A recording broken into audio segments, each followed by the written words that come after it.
Welcome to the Age Ones Go Faster. I'm Old Big Mac. Jeez, this isn't that hard. We should just do this all the time.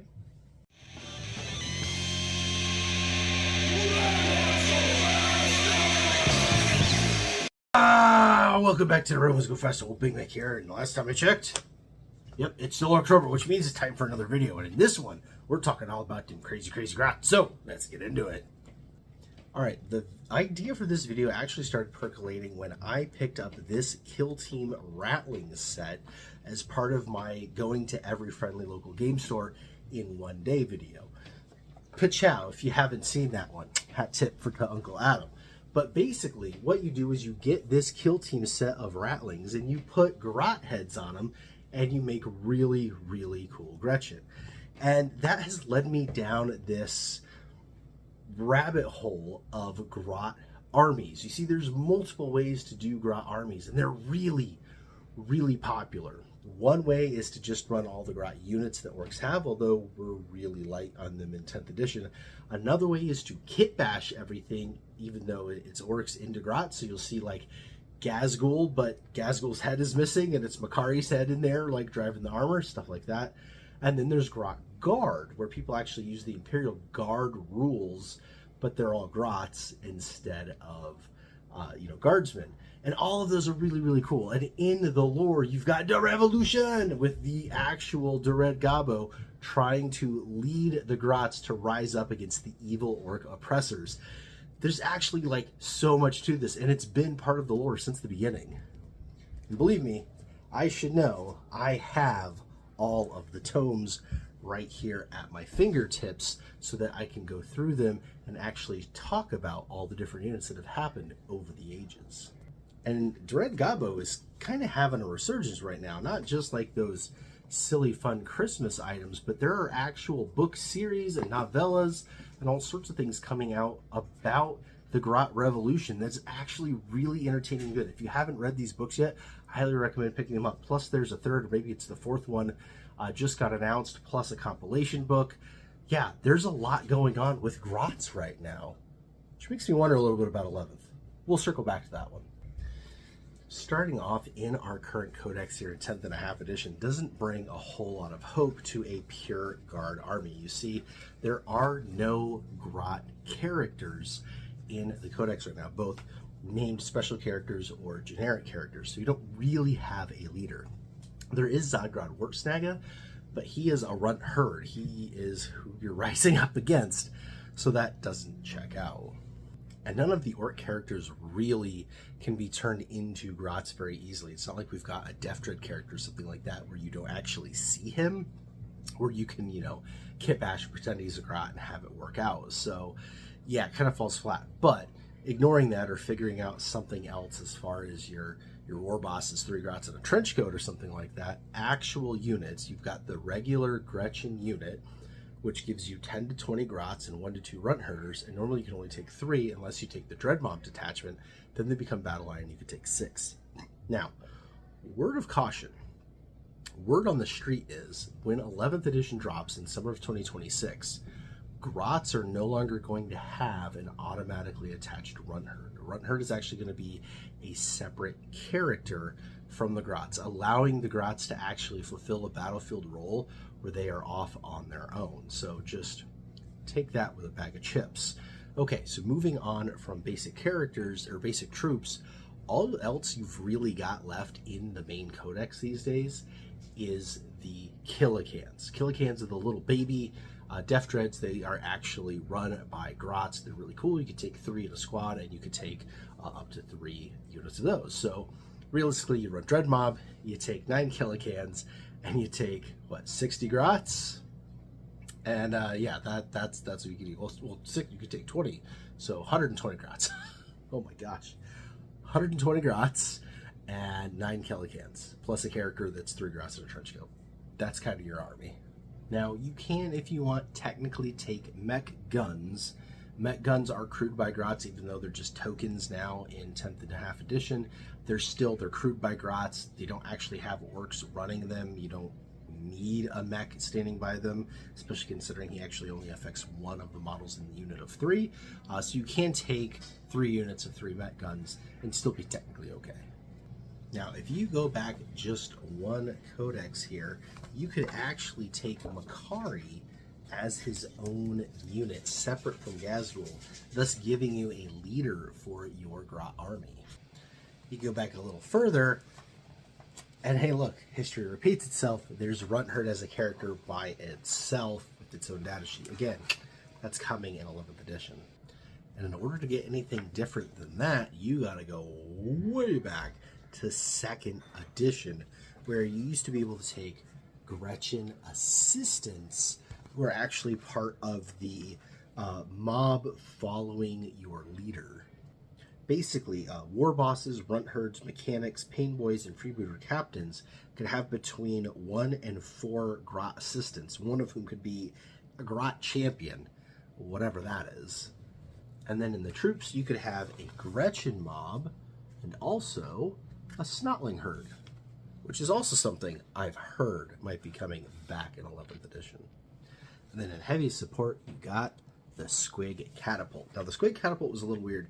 You had to take at least 1 runt herd and at least 1 mechanic in order to take the Squig Catapult. So realistically, you can't have it in all Grot army anyway, but at least it was manned by Grots. And yeah, that's it. That's been the history of Grot units. And I know what some of you are saying right now. You're yelling at the screen. You're like, Big Mac, what about Grot tanks? You've done, like, one of your most famous videos is on Grot tanks. Yes, Grot tanks are a thing. They were Forgeworld. They were always Forgeworld. They were never in any regular codex. So while they did exist and they were a thing, that's part of why they're in Legends, is they were never a codex unit. The same thing with the Grot Mega Tank, that kind of big battleship looking thing. So yeah, there have been other Grot units, but they're Legends, they're Forgeworld units, they've never been in a codex, making it really hard to like bring them into a full Grot army. Now that being said, Legends is still a thing. You can still absolutely use them, especially in, you know, regular games, non-competitive scenarios and stuff.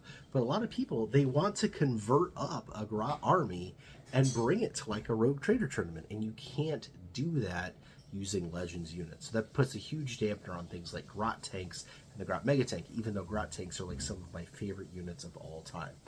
I know people really want them to come back. I know people want them in plastic. I know people want them in the codex. I am one of those people. I don't think it's going to happen for 11th, but if it does, believe you me, I will be buying a bunch of them because I love Grot tanks and any kind of Grot contraption where they're the ones that get to be in charge because, well, it checks out with all the real life Grots I have. Are you tired of hearing ads about the shapes of spaces and shirt companies that don't have anything to do with the thing you're watching? Well, you're in good hands because here at the Red Ones Go Faster, we don't do any of that. The only sponsors we have are from our friendly local game stores and Old Big Mac himself. Our merch store at theredonesgofaster.com is where you can find Old Big Mac's official drip, including the Go Faster design, Red Squig stuff, and brand new gear just for Orktober. So make sure you check it out at theredonesgofaster.com and support the channel. That way you don't have to watch any ads about any other wacky things like dog food or VPNs, whatever that is. All right, back to the show. And that brings us back to the Guard. You see, this is why I think most Grot armies you see are actually Grot Guard. No matter what the models look like, the actual play rules being used is from the Imperial Guard Codex. Simply put, regular old infantry squad checks out enough that you could just use a Grot for it, and it kind of works. And then all of the other contraptions and stuff that are out there, you just man everything with Grots, but again, you're using Asher Mills Harmor Imperial Guard rules and kind of making it work. So, you know, your truck becomes a Chimera, your Death Dread becomes a the heck's the little walker, chicken walker thing that looks like the ATST. Sentinel, there we go. My brain finally caught up with it. You could have a Death Dread as a Sentinel, or use your Kellicans as Sentinels. But basically, you would take whatever models you were building and you would make them on the right size bases and the right weapons loadouts to run them as Astra Militarum, and then you would enter your army as Grot Guard. And that brings me back to my personal army and what to do with these here ratlings that I'm going to turn into Grots. Well, I love everything I've seen online of just putting Grot heads on these guys and running them as is, but I have zero interest in having a 4th Imperial Guard army, so I'm not going to keep moving forward with Grot Guard anytime soon. What I'd really like to do is run these guys in my regular Orc army. Now, that only leaves me one option, and that is literally a squad of Gretchen. But there is another option, and that is having them be the Super Grots with Zodgrod Wartsnaga. Now, some of this may be out of date because I'm actually reading from the Codex and not from whatever random PDF mission pack thingy is online, but as printed in the 10th and a half edition Codex, Zodgrod Wartsnaga has abilities super runs.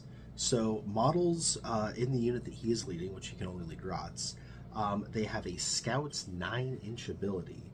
And then each time a model in that unit makes an attack at one of the hit and one of the wound roll, and then each time a target attacks that unit, so when they're getting attacked, subtract 1 from the wound roll.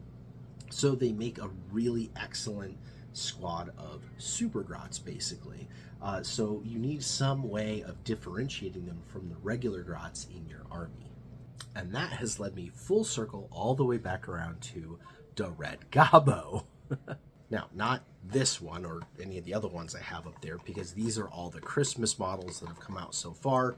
And as cool as they are, they don't really work for leading or doing something in that way. But the brand new one that just came out that we talked about just a couple of videos ago, the Tin Boy version, I think is perfect to run as Zodgrod Wartsnaga with this new Rattling Grot kill team. And here's why. So because we are making our Super Grots out of the Rattling Snipers, they are in Imperial Guard style uniforms. They are militarily looking. They are more like blood axes than any other Orc clan.